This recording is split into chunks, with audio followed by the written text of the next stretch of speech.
What's up, guys? This is SuperPat98.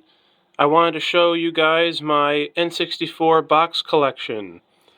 And I really want to talk to you guys about what made the N64 boxes so special back in the day. I think video games back in the day, they used to feel like events. They felt like more of a big deal than they are today. The games back in the day, like the N64 boxes and stuff, they would come in these big rectangular boxes and you'd see them in the store and it felt you were getting something special, like this was something that was like an event. But nowadays the game cases are so fucking small and it's just not the same, you know. And the cartridges are small and they're all discs now. It used to be really interesting because the N64 boxes, they had different art on all four corners. And what I always loved is that they always put the villain of the game where the N64 logo was on the right. See, we got Grunty here. And they also made it more special when it was a million seller. The side wouldn't be red, it'd be gold. Look at that. That's gold, baby. Isn't this awesome? All this different art they have. Mumbo Jumbo. See, that's awesome they have Mumbo Jumbo on the side here. Because Mumbo Jumbo was the good witch doctor in the game, who was enemies with Gruntilda. And then on this side, the opposite side, you have Gruntilda, who was the bad witch. So here you got the good witch and the bad witch. See, they thought of that. Yeah, banjo-kazooie.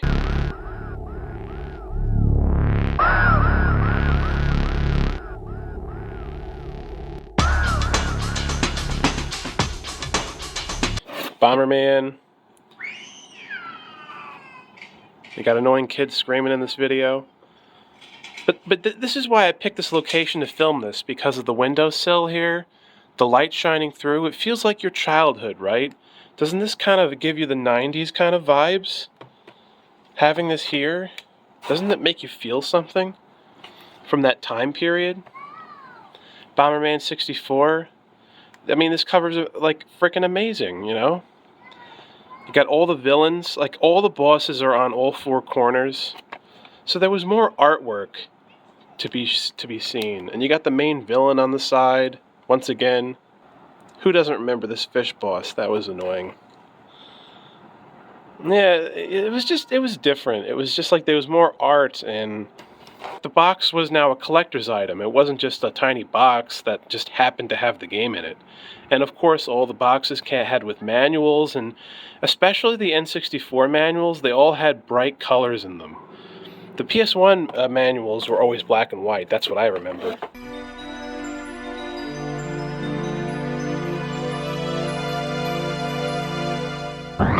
Message from General Pepper.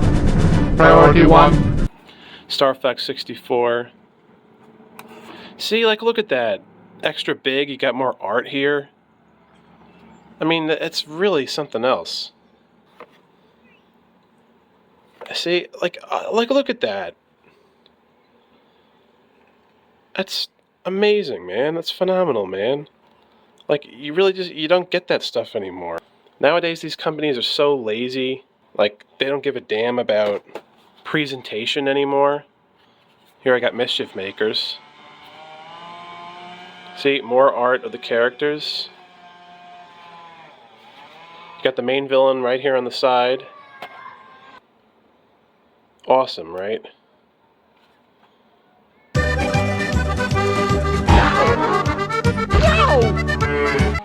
Cruisin USA. I mean, Cruisin World. Sorry.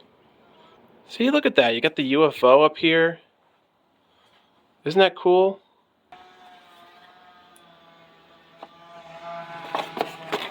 There was just something special about this. The way they did this. Now some of these companies, like Disney, for example, or Activision, or whatever the fuck, they were always lazy, and they made the red bar on the side, like, stand out. Like, it's supposed to be see-through. Like here, on Mischief Makers. It's see-through. Like in Banjo-Kazooie. What is this shit? Why is it just a solid red color? You lazy fucks. And then, like, this one's lazy. You got Hopper on both sides. I mean, come on. All three. Get out of here. It's so lazy. But this game was a pain in my ass. But I loved it, though, back in the day. I played the PS1 more back in the day of this game. By the way, how come there's no Bugs Life 2? There's like 10 Cars sequels. There was a sequel to Finding Nemo. They're making Toy Story 5. Sequel to The Incredibles. Let's see. There's a prequel to Monsters, Inc., and there was a sequel series to Monsters, Inc. No Bugs Life 2, though. No fucks given. Come on. Like, Bugs Life was left behind for some fucking reason. Bugs Life is my favorite Pixar movie. I mean, it was amazing. It's better than all of them. Yes, Bugs Life is better than Toy Story. Or it's you can compare it with Toy Story. Mario Party 3. See, like, all the art they had, like the CGI art, it looks so much better than it did in the GameCube era. But it looked charming in the GameCube era too. But after that, like, once the Wii era happened, like, the CGI art just got really shitty. But this, like, look at all the detail on these characters here. You got DK on the side. Now, I always loved this piece of art. Wario is, like, pushing Mario away. Like, he's like, I'm number one.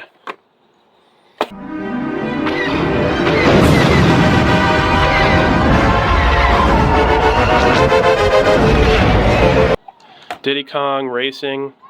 Still an underrated game to this day. I don't understand why people keep acting like Mario Kart 64 is way better. If it is better, it's not way better. Not by a long shot. I think Diddy Kong Racing is better. And, I mean, come on, guys. Diddy Kong Racing has a story. WizPig, see? Well, they didn't put him on that side, but they did the same thing with the banjo-kazooie box art.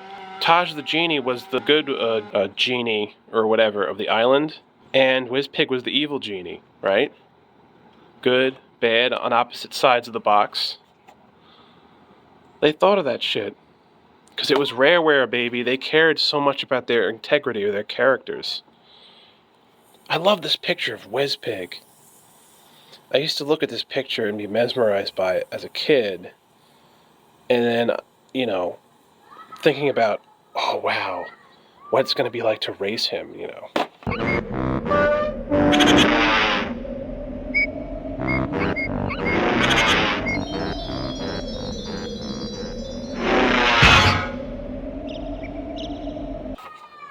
Shut up!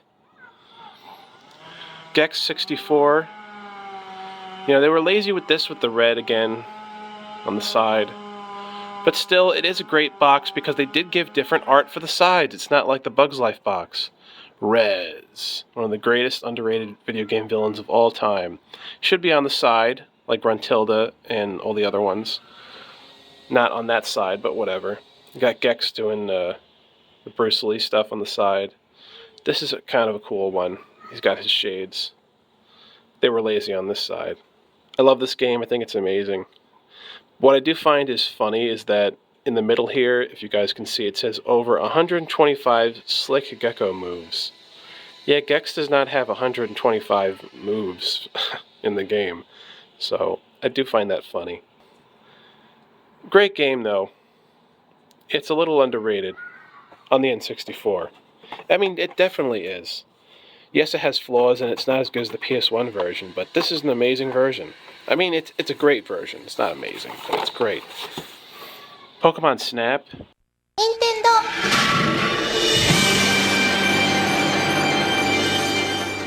Again, like the art. Look at how they look, guys. They got the camera detail. It's just like and the way the logo is, it's like da-da, Pokemon Snap. They made it more exciting. Like the game covers. So much artwork, and like now these are even more collector's items because each of these boxes represent that window in time when you were a kid, and with all the art, now they're like historical pieces that you put on your shelf. But even back in the day, I actually used to have my N64 boxes on the shelf together. I lost them back in the day, so I had to buy them all again. But it was worth it because these are special, you know? These hold all these memories we had when we were a kid when we got these boxes, you know? And the boxes are just like, they're enjoyable in and of themselves, even if you don't play the game. Just to look at the art and all the detail they put into them. I think the greatest game boxes of all time are the boxes for the Sega Saturn and the boxes for the N64. Those are the best game boxes because of all the detail and everything. And like especially the cover for Banjo-Kazooie, I mean, we can be here all day talking about everything. I always loved, I don't know if you guys ever noticed this back in the day, but Gruntilda is wearing an N64 ring. You see the logo here? I don't know if any of you guys, let me know in the comments if you guys noticed this when you were a kid, because I did. And as soon as I saw it, I was like, wow, holy shit, that is one of the coolest things ever.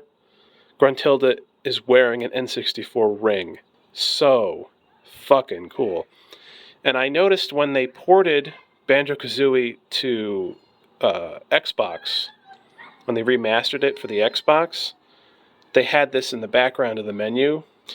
And I looked at Gruntilda's finger, and the red strap was still there, but there was no N64 logo there, so they removed it.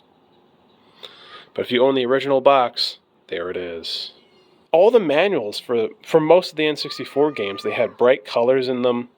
Yeah, it was something special. And the box for Mario 64, that was special too. Like him flying in the clouds, and the clouds look realistic, and it was something that really amped up your imagination as a kid through these boxes.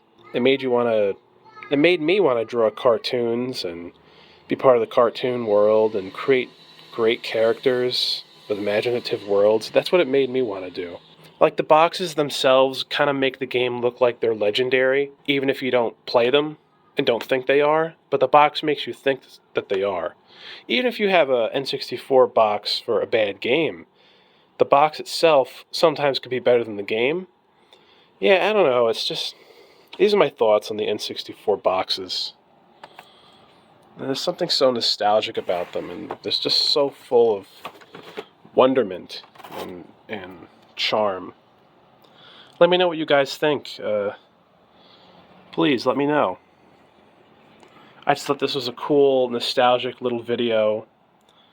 Having them here by the sunlight coming through the old bedroom. This is Super Pat 98. Thank you for watching.